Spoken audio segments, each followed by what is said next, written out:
Brenna Hosey, James Llewellyn, Michael Seapost, Amanda Topping, James Wells, and Tim Miller. Do you know those names? You should.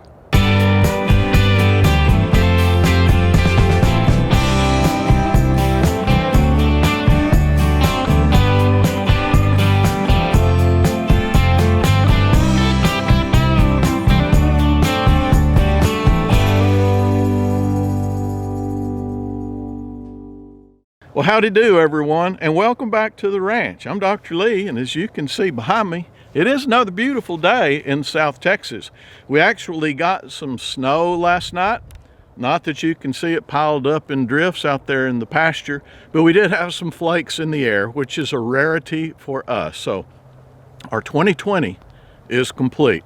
It's gone. It is behind us. I hope you all had a wonderful New Year's Eve, and I hope you've had a great New Year's Day as well. Everything's good out here on the ranch too, so let's just jump right into this video, okay?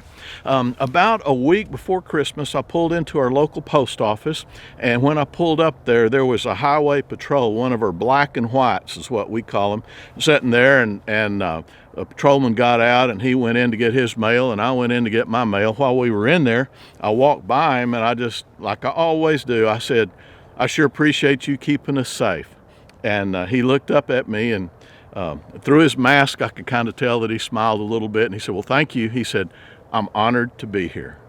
And I thought, what a cool way to look at your job when you've got a job like that. But anyway, nice guy. And he got his mail. He went out. I got my mail, and I went out. And I was sitting there in my truck looking through my mail, and I realized State Trooper got back out of his car again. And I thought, well, I wonder what he's doing. But he didn't go back in the post office. He went back behind us to the other side of the parking lot. And there was a lady struggling getting packages out of the trunk of her car. She had a couple little kids there with her. And she was like a grandmother, and probably with a couple of grandkids. And they were getting packages out, and they were struggling with them. And he went back there, and he grabbed up her biggest package, and he carried it in. I saw him, last I saw of him, they were all going in the post office together there. And my mind kind of went back a few months back in the summer when there were all those riots and stores being burned down and all that, and police departments being defunded. And I just thought to myself for a minute, I thought, man, I'm so glad that man right there did not lose his job. And you know, back in the summer, I wanted to post something in support of the police, and I didn't do it because I knew I'd just be adding fuel to the fire that was totally unnecessary. So I just bit my tongue and let it go. And yes, I've been on the other side of that too. I've run across a few cops in my life that didn't treat me right, I didn't think, and got really angry at them. I've had cops rough up one of my kids a little bit, and you know, I've got angry about that too. But the last thing I wanted to do is go put the padlock on the door of the police station and say no more. It's one of those deals like, you know, a few bad apples does not ruin the whole bushel of apples.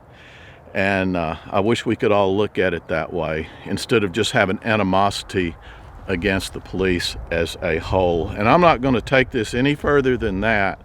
And I will comment, don't get carried away in the comment section down below. If you do, I'll just turn it off, because it is a very controversial subject. Those are my views alone.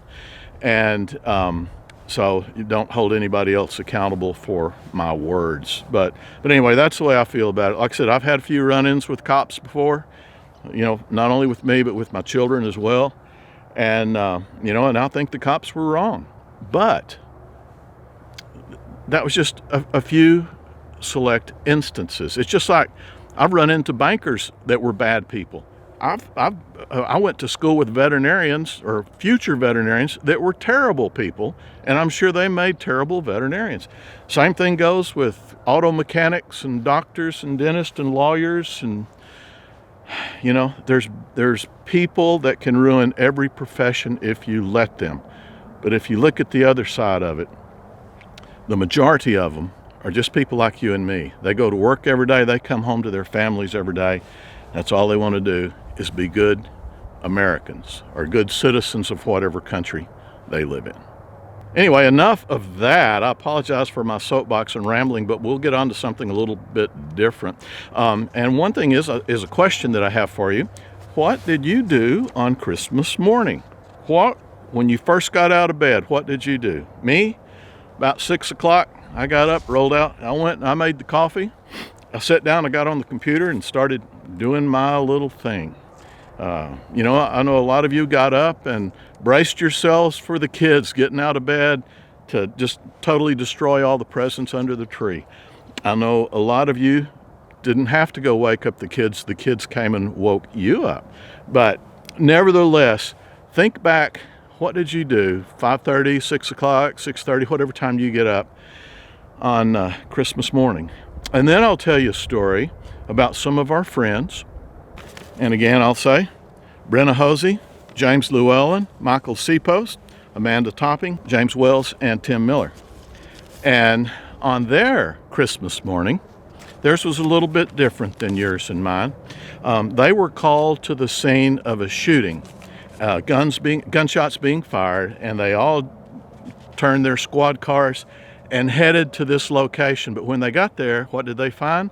But a motorhome that was blaring out over a PA system that there was a bomb on board that was about to explode. So they strategically parked their cars as quickly as they could to block off the city streets where no unsuspecting motorists would go down there and get blown to bits. And they started going door to door, collecting all the people, getting them out of harm's way. They carried out people in wheelchairs. They carried out babies that couldn't walk. They helped single moms that had a lot of children in the house. They got them all out and did an exemplary job. And they arrived there approximately 5:57 in the morning, and it was quite a large area as well. And by 6:30, about 33 minutes later, that bomb exploded and totally destroyed both sides of the street where it went off. These 6 young heroes did an exemplary job of going door to door, despite the fact that there was a ticking time bomb literally a few yards away from them, and getting all those people out of harm's way.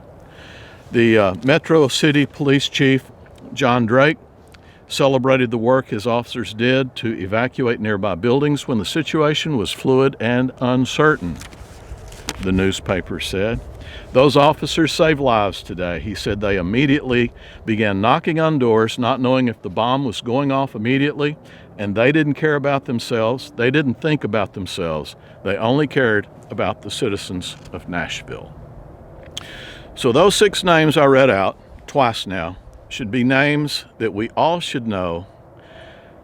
10, 20 years from now, we still should know their names.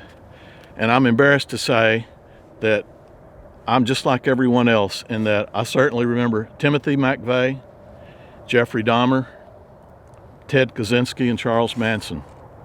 I wish I did not remember their names. There's a word in the English language called altruism. It is derived from the Latin root word altrui, which means other people.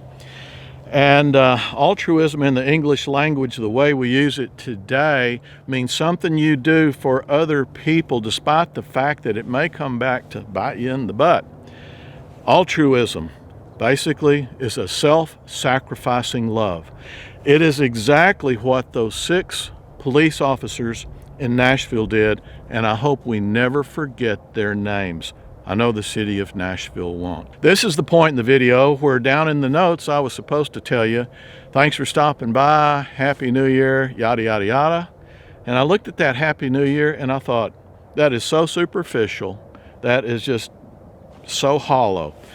And I thought, I love these guys. Y'all love me. I can do better than just saying Happy New Year, which you've already heard a million times and it didn't have hardly any meaning behind it. So my dear friends, I came up with something a little bit better. And I wish you all a very altruistic 2021. Can't get any better than that. God bless you all. Thank you so much for stopping by here. You know it means a lot to me I sure enjoy our visits. Thanks for all the comments you leave down in the comment section, and most definitely thank you for the way you take care of one another down in that comment section too. You guys are the best. God bless you. Look forward to seeing you next time. You always remember I love you, and we'll see you soon. Bye-bye.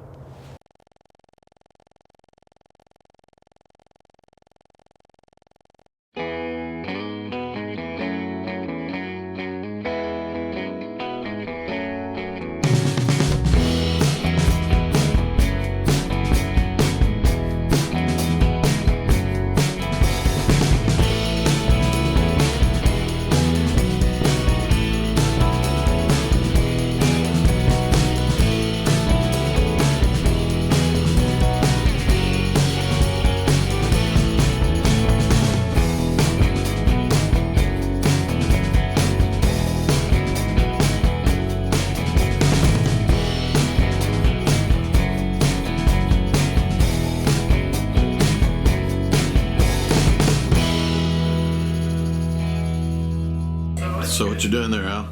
Neutering a dog, Dad. All right. Who's going to learn you? That's a mistake.